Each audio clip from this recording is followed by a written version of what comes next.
Okay, Hardy fans, you are going to love this interview with his sweet mama.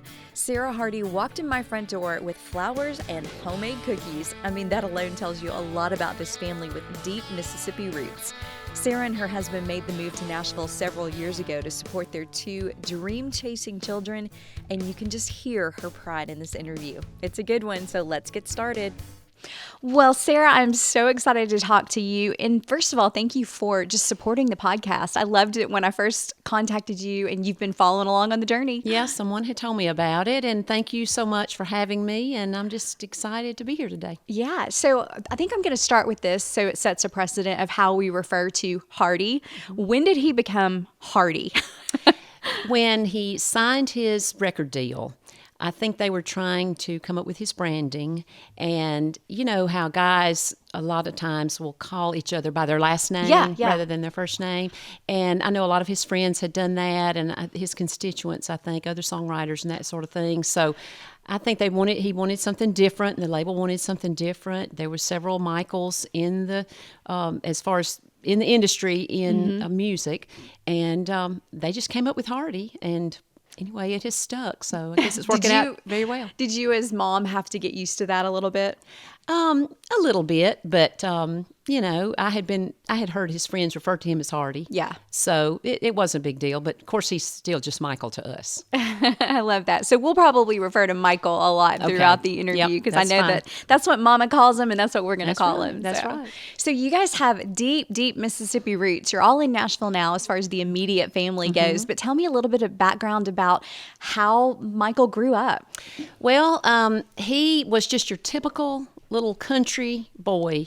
Played baseball from the time he was 4 or 5 years old. He played for like 11 years park ball, 1 year of school ball, and loved to fish. You know, I was looking back through some pictures to bring to you, and every other picture was him and a fish or him and a string of fish. I mean, just loved to fish, loved to deer hunt. Just your all-American kid, you know? Yeah. And really, music was more, he was exposed to it, and it was rock and roll, right? It was. His dad saw to that. Mm-hmm. Grew up on all the good stuff there. He did. Yeah. He did. Which is, coincidentally, he just put out an album that he gets to show a little bit of those rock roots on, a little half country, half rock. Yep, it's come back out. Yeah. You can't hide that root, I'm sure. No. I'm sure. So you really thought, I guess if you were to go back and say, I'm going to be doing an interview about one of my kids in the music business, it would not have been Michael that we were sitting here talking about. If it was 20 years ago, no. Absolutely not. Because tell us a little bit about the journey. It was actually with Madison. It was. My daughter Madison grew up singing from very, very early. I mean, back before she could read, I had to teach her the words to the songs, and she was performing. I mean, she started performing in church at 3 years old. Wow. And other places at 4 and 5. Won her first big talent contest, the Jimmy Rogers Festival in Meridian, Mississippi, when she was 8, and it just kind of snowballed from there. So she was in a lot of talent competitions and traveled all around, you know, in the country, and we even went overseas with a group, you know, and all through the years. And so she had a dream of becoming a country artist and primarily loved country music. So while I'm traveling around with her, you know, Michael's playing baseball, deer hunting, you know, goofing around with his friends, going places with his dad, going to rock concerts. I came across a picture of him when they were at Kiss concert when he was in 5th grade. He still has the T-shirt too. But I think I hear a little bit of that Kiss influence on the new project. Yeah, you know.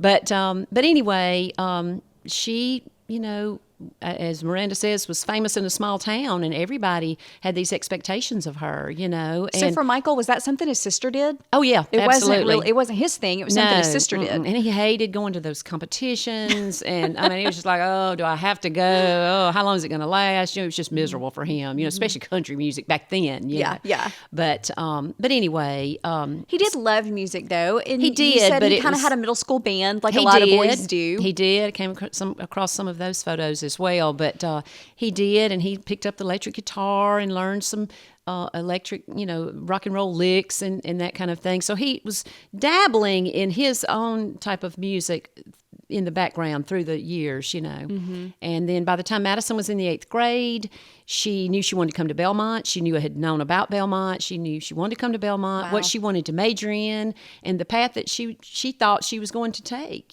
So she graduated from high school, got a really good scholarship to come to Belmont, and she started that path. And then Michael was in high school. She's 2 years older than him, and he had graduated and gone to community college, So he kind of was starting to think about and talk about maybe doing something in music just a little bit, But in the meantime, Madison, figured out that path was not going to be what she needed to do. And the doors just did not open for her. She was and still is, a great vocalist, but the writing really wasn't there, and she didn't really accompany herself on an instrument or anything, So anyway, she has chosen another path, and it has been successful. Very successfully. Thankfully, she's a great businesswoman. Yes, incredible makeup artist yes. and salon owner. Yes. And I know you're so proud of her. I am. And probably really proud of how you've seen her impact Michael's life and his career. Absolutely. And he credits her a lot. He really, really does. So that has just brings so much joy to me. And he recently let her sing with him at a couple concerts. Oh, that's awesome. Yeah. I was going to ask you, I wonder if she'll ever maybe appear on some BGVs or something like that. I don't know about that, but he did let her come out and sing. We were in Atlanta back in the summer, I guess it was, and she came out and accompanied him on One Beer.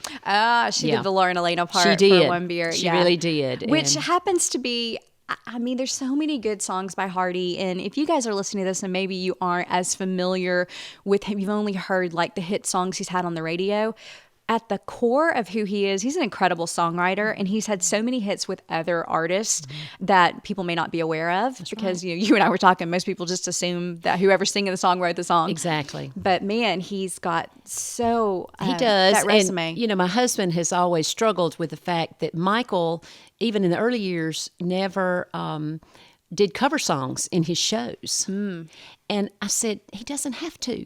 His own songs that are recorded by other people are his cover songs. Yeah, people assume they're cover songs, but they they're do, his. but they're his songs. And he always gives credit to that. He always tells people, I'm not just an artist, I'm a songwriter too in his shows. And these are some of the songs that I've written. But most of his fans, they know that. They realize that. For sure. So, but that's fun. Yeah, I love that.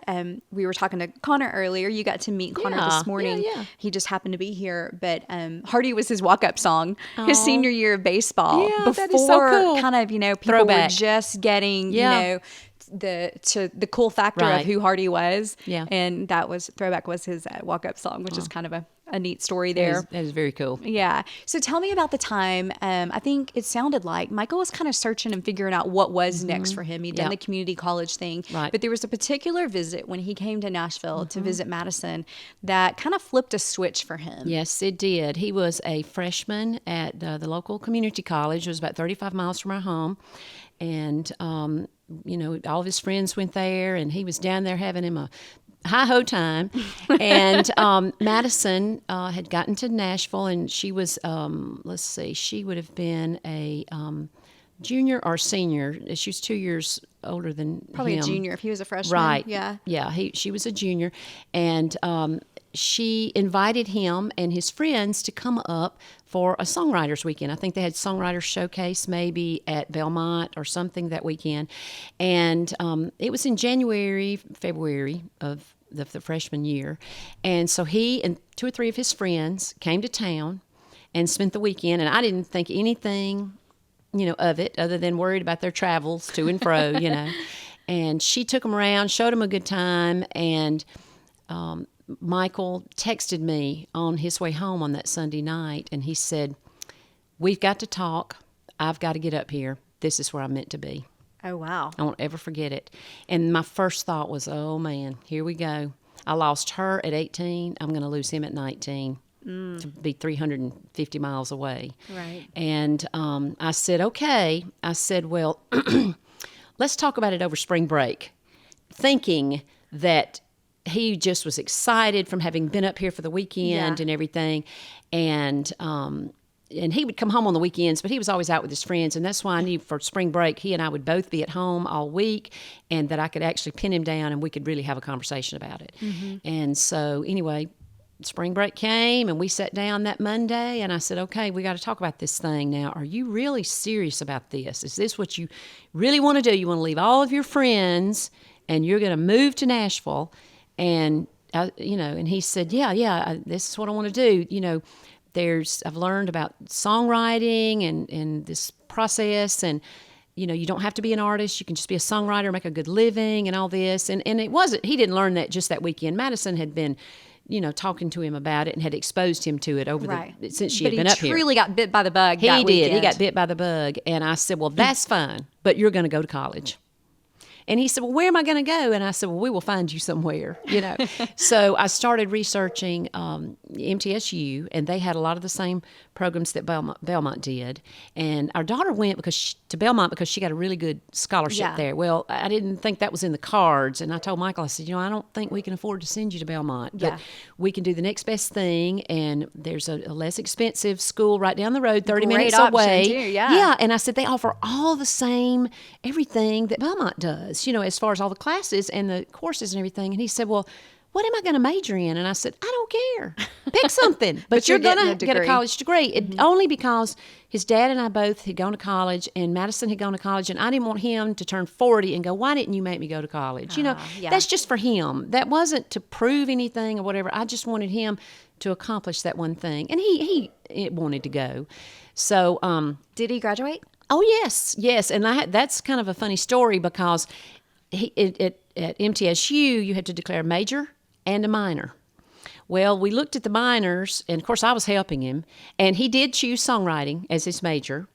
I said, well, pick songwriting because that's something, that you're going to do, and it may help you, and but you had to declare a minor. And he said, what am I going to minor in? And I looked at all the options, and I was like, okay, no. And I said, well, here's entrepreneurship. That's business. That's easy. That's what I graduate. I have a management degree in business. And I said, that's real simple. I'm sure you'll do fine with that. And the only thing about it is I am a left-brained person, and Michael is very right-brained because he's left-handed. I didn't think about that in choosing that minor. So fast forward to his senior year, and those were the classes that he really struggled with. There was a few of the technical music business classes he struggled with, but those what I would have called easy business classes, they were hard for him. What was easy to you? Y'all think differently. We do. We think very differently. And so those he struggled with, but he made it. And by the end of what it would have been his senior year, he still lacked about another semester because he had to retake some classes, and there was just the gap of transferring from the community college to MTSU. So anyway, I told him, I looked at his schedule. I was kind of his unofficial advisor. Yes. And then he had to go get an advisor to sign off on it. And it's a huge school. And I mean, they offer so many great opportunities and everything. But anyway, I looked at his schedule and I said, Michael, I have figured out a way that you can take everything that you need to take and graduate in August. I said, but the only problem is it's 19 hours. Ooh. And I said, but I've looked, and I believe you could take a May semester, a June, July. You have all these opportunities. Yeah. And I said, or you can just come back another semester. Well, by then he was done with school. And I mean, he was just like, I just can't. And he said, did he have a publishing deal at that time? No. So he wasn't a working songwriter. No, he was writing. He was writing and all, but he had not actually signed an official publishing deal. So he said, I want to do it. I want to take the 19 hours, and if they'll approve it, I want to do it. And I want to get through. I want to get through with this, get this behind me, because it was something that we had made him to do, but he wanted to do it, but it had been hard. And I love that he honored that it was important to you and his dad. He did. And so anyway, I want you to know he took those 19 hours. He passed every course, and they told him in the Department of Mass Communications they didn't think anybody had ever done that before. Wow. But when that just shows you when you make up your mind to do something, you can do it, even if it's kind of out of what you really wanted to do. But he did it, and he graduated in August. We did not make him walk, but the next day he went down and got his diploma, and he sent me that diploma. You know how you get the book and the sleeve that goes in it? And I never will forget, there he was in his shorts, so there's his legs with this book open and that diploma, and that was one of the greatest days of my life. I was like, whew, finally. And I was like, woo, congratulations, and just go do your thing now. Yeah. But that was a requirement that we wanted, and we helped him get there. So Absolutely. Anyway. Tell me about that first cut that he got as a songwriter that you all were celebrating. That was I Should Go to Church Sometime by Tyler Farr. Oh, Yeah. Okay. Yeah, that was a great song. He co-wrote that with Brinley Addington and with Sarah Allison Turner. And we knew them, and we were so excited for all of them. And the song did not do what we had hoped that it would do. Right. But it was still a great song, and we were so excited about it. I never will forget just hearing Stormy even talk about the song before they ever even played it. He told the name of the song days before they were going to play it. And I just remember I was in my car and I was just screaming with excitement, So then I was like, okay, this, here we go. This is happening. Yeah. What about the first number one? What was that for him? Up Down. It was Up Down. Okay. Yeah. Written with Brad Clausen. Yes. And CJ Solar. Okay. Yeah.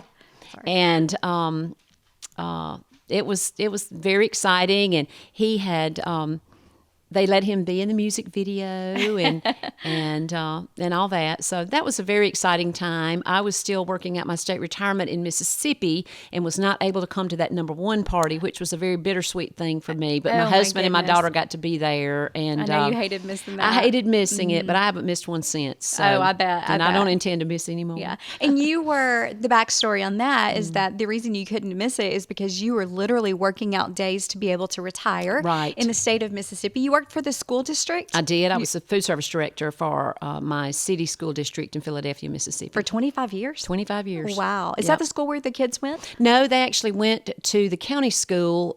We lived in the county, and they went to the county school across town, Neshoba Central. Okay, gotcha. Yep. The goal there was to get that retirement and move to Nashville because you knew that your babies were not moving back home. That's exactly right. That's exactly right. And every day that I missed, then I would have to have added on to my days at the end. And my daughter was expecting our twin grandchildren, and her days were numbered. So my goal was to get up here in time to, help her and my son-in-law with them. And I was here with only 5 days to spare. God is good. He sure is. Wow. And That's amazing. Yep. I want to read this quote, and I don't know if you were there or not, but this is something that I had read that I wanted to save. That Hardy said about you guys when he accepted the BMI Songwriter of the Year award. Do you know what I'm going to read to you? Mm-hmm. So sweet. Were you there? Did you hear about it? You were there. Yes. Okay. Yes. Of course you were, Mama. So he's been awarded ACM Songwriter of the Year, BMI, probably countless other accolades, but those are big ones for someone whose heart is songwriting. And this is something that he said about you guys I thought was precious. He's talking about his parents here. They made sacrifices to help create opportunities for me, an opportunity to move somewhere to make a name for myself, the opportunity to create a legacy of my own for my last name, for my family's name. And by God, that's exactly what I did in this town. And I'm very proud of that. I owe every single bit of that to my mom and dad, Mike and Sarah Hardy. I love you guys. Thank you so much. Yeah. That was a good night. Yeah. That takes you right back there, I bet. It sure does. It really does. That was a highlight so far of his career for us. Yeah, I bet. Is that probably when you look at all the different things that you guys have gotten to be a part of, is that that's the number one for me personally. It is because I knew from very, very early on that he was going to be a writer of some kind, because as much of a goofball and a normal kid as he was, that writing was always in there.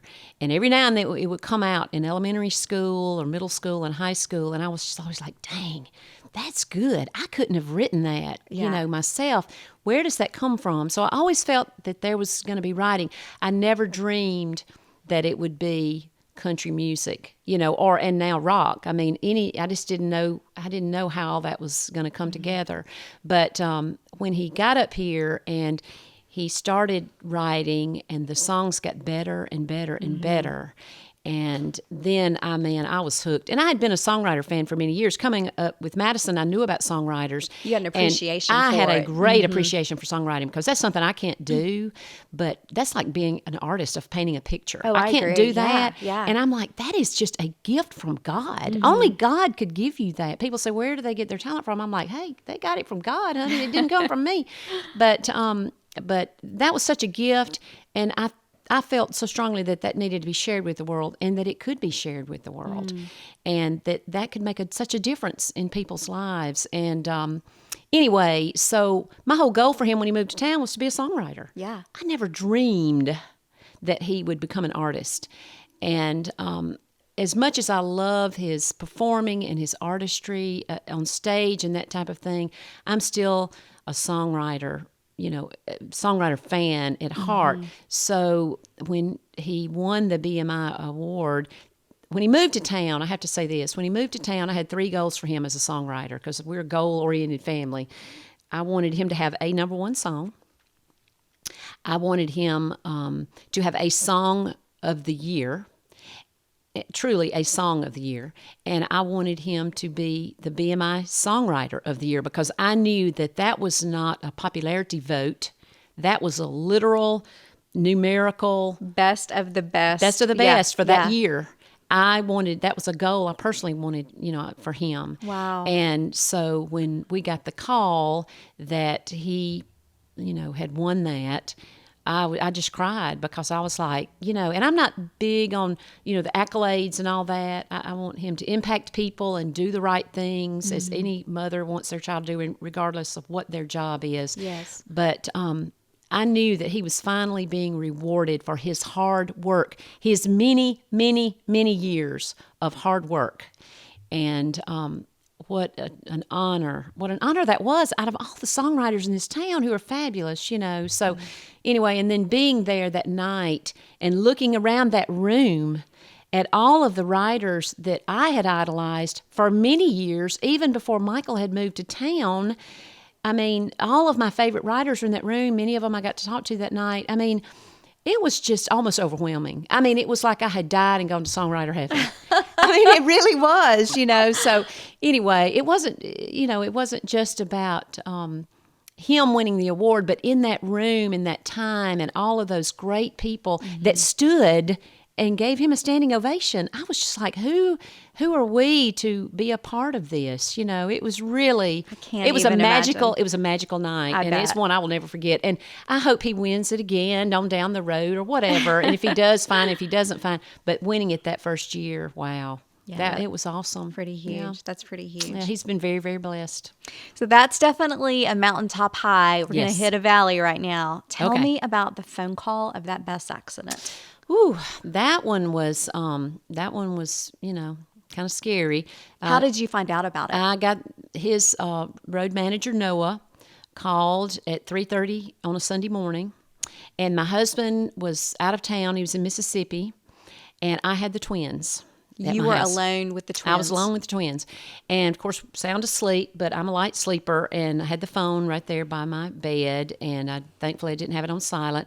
And it started buzzing, and so I reach up and I grab it, and I look at it, and it's Noah Brown. A 3 a.m. phone call. 3:30 in the morning, and I'm like, oh, this is not going to be good. Well, my first thought is that Michael had some type of accident, fell and broke his leg, Did you know they were on the way back from a show? Yeah, I did. Mm-hmm. And so I answered it, and I said, hey, Noah, what's going on? Because I knew that was not a good call. And he told me that there had been a bus accident, and he, told me that they were in the hospital out at Summit off of I-40 out there at Old Hickory. And he, but I just said, he said, everybody's okay. We're all okay. He just kept saying, we're okay. And I said, well, tell me about everybody. And he kind of told me little tidbits, of everybody. But the bottom line is he reassured me that there was nobody, it was not a life-threatening thing, And so I said, well, do I need to come? And he said, no, I think we're okay. I think we're okay. And so anyway, we hung up, and I called my husband. And he answered the phone miraculously, and he said, okay, well, I'm going to get dressed, and I'm going to come drive on back. And so he got up immediately and headed back. And then Callie was in New Orleans on bachelorette trip, her bachelorette trip This for the is weekend. before the wedding. Yep. And so anyway, through the course of the next few hours, I sent some texts to some family members because I didn't know how the news was going to go, and I didn't want to wake up and see it on the news, and I didn't want to call them and wake them up and let them be up half the night, but I wanted to let them know. So, I texted a few people, my daughter and all included, and then I just laid there and tried to think about, well, should I get up and try to go to the hospital? I've got the kids. Maybe when it gets daylight, let me rethink this thing. So anyway, and I got lots of texts and phone calls back and forth. And then finally, and I never did get to talk to Michael. And, I didn't think about the logistics of that. They don't have their phone. It was just a lot of things. You wake up and you're in such a shock, and all I cared about was that they were okay and that they were close to Nashville. So I knew that once I got the children where they needed to be and all that we could. But anyway, before I was able to go or do anything, Morgan actually brought Michael home from the hospital. Morgan Wallen? Yes. Okay. Early. Were they traveling together? They had been on a tour. They played a show in Bristol together. Oh, okay. And Morgan was actually FaceTiming with Michael. Morgan from his bus, Michael on his bus. They were joking around and FaceTiming. And when the accident happened, and Morgan knew something had happened, but he wasn't sure what. So he tried to call back, couldn't get anyone to answer. Like live on FaceTime? Yeah. And when the bus crash happened? Yes. But it just went black. The phone just kind of flew across the room and went black. Okay. So Morgan didn't really know. He really thought for a minute they were just playing a joke on him. Okay. They just goof around. Yeah. But anyway, he approached his bus driver, Morgan did, and then that bus driver tried to contact Michael's bus driver. And anyway, through the course of a lot of different things, people began to figure out, something has happened. Yeah. And there were a couple of pretty serious injuries. There were some very, very serious injuries. One in particular, I think that hit a little close to home for me, was my son Cooper, who is Connor, his brother's videographer, and travels with him, knew of Tanner, who is the same role for Michael. Right. And I remember Cooper showing me the phone because a few days later, Tanner posted his kind of injuries. the first details of what anyone saw or read about the accident. And he was like, Mom, this is way worse than I think anybody realized. It was a lot worse than I realized at the time. Had I known...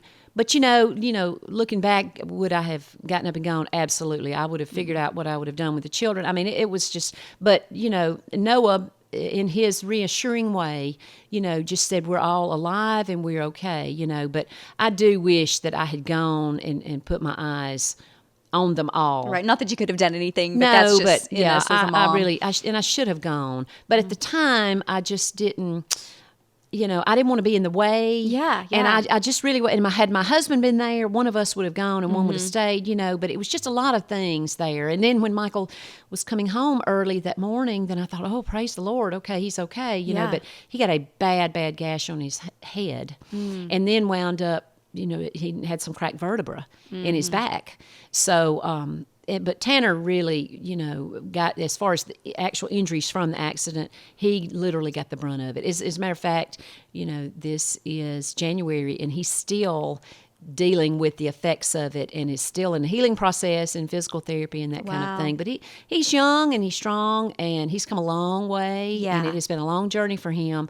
But he's going to be okay. Good. And I'm so glad. We're so thankful. They're just on the road so much. They are. It's not. And it's something that could have happened to anybody in this town. Yeah. And people were so good because everybody that travels on these buses, they all contacted Michael and said, "Man, our heart goes out to you, and we're so sorry about all of this." And I think everybody realized we take that for granted. Oh, for sure. But it's just travel like anything else. Traveling in a car or flying on an airplane, things just happen. And it just so happened that it happened to them, but we are so thankful that they're all okay, and that they'll be going back out on tour in the middle of February, and everybody will be back traveling, and so we're excited. And Anyway, I wanted to go back and talk about. I think it's interesting because you've seen kind of both sides of this industry with Madison, how very hard it is, particularly for females. We all know that. Yes.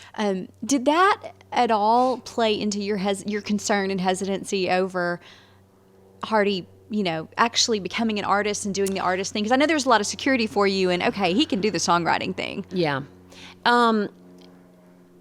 I didn't, there was no hesitation as far as I knew that Michael could make it as an artist, but I did not know that the thing that I was hesitant about is I did not want that life for him. Because as you know, and you will learn even more having a son in it, that it's a difficult life. And it's a sacrificial life. Yes. To be able to achieve what you need to achieve to be successful, there are a lot of things that you have to give up. Now, people say, oh, that's whatever. That's the fame and the glory, and that is a glamorous life. It is in pictures, and it is a wonderful life, and it provides a good living, and there's so many wonderful things about it. But at the end of the day, you're away from home, and it is a lot of hard physical work and travel. And, Michael is he's a country boy at heart. He really and truly is. He really is what he sings about. That is not fake. He really is what he sings about. And he loves to be in the woods and to hunt and to fish, and he loves alone time with his thoughts, and he loves to sit quietly in a deer stand. I mean, those are real things to him, and I knew that all of those things would be challenged, and those times would get shorter and shorter and shorter. And I just, as with all parents, all good parents, all they want for their children is just to be happy. Right. Just to be happy. Right. And whatever they want to do, they just want them to be happy in that thing. And so that was my fear for Michael, is that I just didn't want that life to take away from, his life of, some of the basic things that make him happy. Exactly. Yeah. That's exactly. What, you're exactly. sacrificing. But I will say, he has learned to juggle both. And, with Callie's help, he whittles that calendar down every year so that he is afforded those opportunities and those times to do those things that recharge him. Yeah. And and he said that she's really good about that. Tell she me more is. about Callie. Oh, she's great. How long has she been in the picture? Or did they date in college years or after that? Well, Michael is several years older than her, so she was in college at Ole Miss when they met. And was he a songwriter at the time? Was he already doing the artist thing? He was a songwriter at the time, and I don't know, my timeline all gets together, but he was definitely a songwriter and was just kind of in the beginnings of being an artist, You remember the first time you brought her home? Oh, yeah. Okay. Oh, yeah. Yeah, she was a lot taller than I thought. I was like, boy, Michael, she's almost as tall as you are, But I had met her briefly once before, but they were not really dating at the time. He had a show at the Bluebird, and she came to town with some friends. Oh. And so he invited her to come.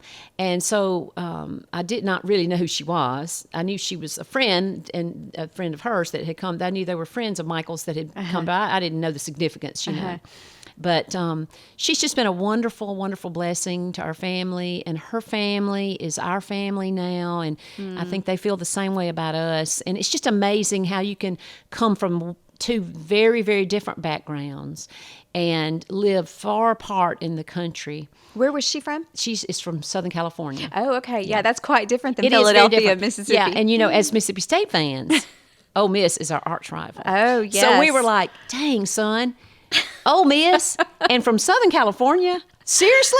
I mean, how more opposite can you get, And then immediately, and not long after they started dating, he went home to meet her family, and all I could think about the whole time is, oh my goodness, those people are going to think, gosh, what a redneck, really. Like you said, he lives the songs he writes. He is, But and his father and mother, well, especially his father, will joke, and that was part of his wedding speech, that he was expecting one thing, but then when they met him, they just fell in love with him, just like we did Callie. Oh, I mean, I'm you sure. can't not, So she has been a great addition to our family, and it's just a miracle how a girl like her could love a guy like Michael, and it's just, I don't know, it's just been a miraculous thing, but it's been a wonderful, wonderful thing. The wedding looked like it was something else. It was something else. It was a great time. It really, really was, and a lot of hard work and effort went into it, but it was a wonderful time. And we all got to be together with our family and closest friends, and that meant a lot. Yeah. Tell me how you personally rely on your faith through this journey of parenting a son in the spotlight, and then just parenting in general. Well, I had always gone to church, my husband too. So, church and being close to the Lord is something that we personally can't live without, regardless of where we live. That is just a part of our lives. And that was instilled in our children very, very early on. And I'm now, in trying to instill it in my grandchildren, because life is very, very hard. I don't care how, good other people seem to have it. Life is hard for everybody. Nobody is exempt.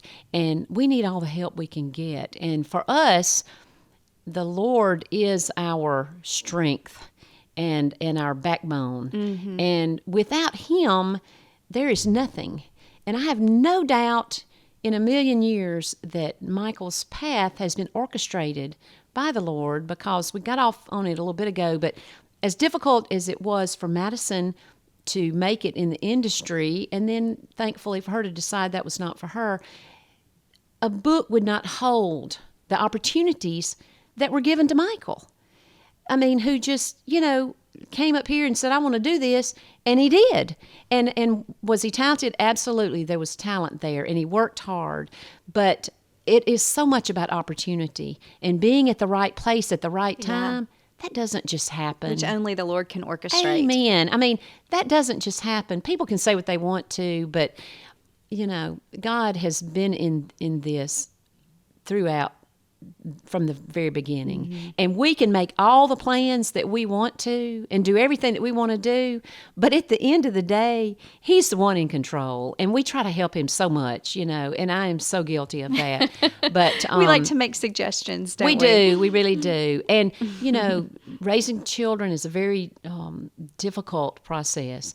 And I don't personally understand how people do that without the help of the Lord. We just need all the help we can get, and He's given us a book. Yeah, that's true. That's true. We've just got to follow it. Yeah, that's true. I tell people all the time, do the best you can and do what you know. And there's no book. Everybody does what they know to do. But I said, but there is the book, and refer to it often, and it will help you. But we tried to do the best that we can, and the Lord has been a great source of strength for us. Mm-hmm. What would you say, just kind of off the top of your head, would be the number one thing that you and Mike did to support Madison and Michael's dreams and goals? Financial help. I mean, and that's what I tell parents all the time. If they have this dream, and we have parents all the time that ask us, and young people that say, what do we need to do? Well, you need to move to Nashville. That's the best thing, and immerse yourself in the industry. But I said, but it's expensive. So if you want them to be successful, and not everybody and not every family can do this, right. And I understand that. But it helps a lot if you can help them financially, because if they've got to come up here and work and share their creative time with a job, I'm talking about a full-time, serious job. That is going to put stress on them, and they can do it, but it may take longer and it may be more difficult for them. And for us, we just believed in our children, and at that time we're able to, help provide them a place to live and help with their, their bills, their insurance. They were on our insurance, and there were just things that we just thought as our duty as their parents for them to be successful, which you want them to be happy and successful at whatever they choose to do. We just thought that we never even questioned it. You just did it. We just did it. Yeah. And like I say, at the time we had the means to do that. Mm-hmm. And I'm so thankful that we did, because the Lord provided those means again. Right. You see what I'm saying? Right. And so it was, it was what we needed to do. And I don't regret one bit of it. I don't even feel like it was a sacrifice on our end. Mm-hmm. It was just, as parents, when you have children, they're your responsibility. And different people have different thoughts on that. But for us, we provided all of the opportunities for our children to be successful. And then the rest of it was up to them. Yeah. And I think it worked out okay. But they so had the far. hard work and the determination did. to go with the means Right. that you were supporting Exactly. them with. And we couldn't do what they did. Yeah. I couldn't have, and my husband couldn't have. So we just did what we could do to help them do what they needed to do. Yeah, And I love that. yeah. What would you say Hardy got from his mama? He got his authenticity and I think self-confidence. He is who he is. He doesn't desire to be anybody else. And he can't be anybody else. And like him or not, he is who he is. So We not only like him, we love him, and I'm so just happy to hear about his success, and I know how hard he's worked. Yeah. But to get to know more about him and your family and the impact that your whole family unit has really had on his upbringing, his success, and all the good things, it's just really special. And thank you so much for sharing all of that. well, thank you so much appreciate for it. having me. And Yeah. I'm just so excited to be able to share a little part of our family story with everyone. Yeah, well, I'm excited to have a new friend. Thank you, Sarah. I appreciate it. All right. Thank you. Thank you to Sarah for sharing her family stories. I truly feel like I have a brand new friend. Don't forget, you can also watch Got It From My Mama on our YouTube channel. Thanks to everyone who has shared the podcast and supported us. We truly appreciate it.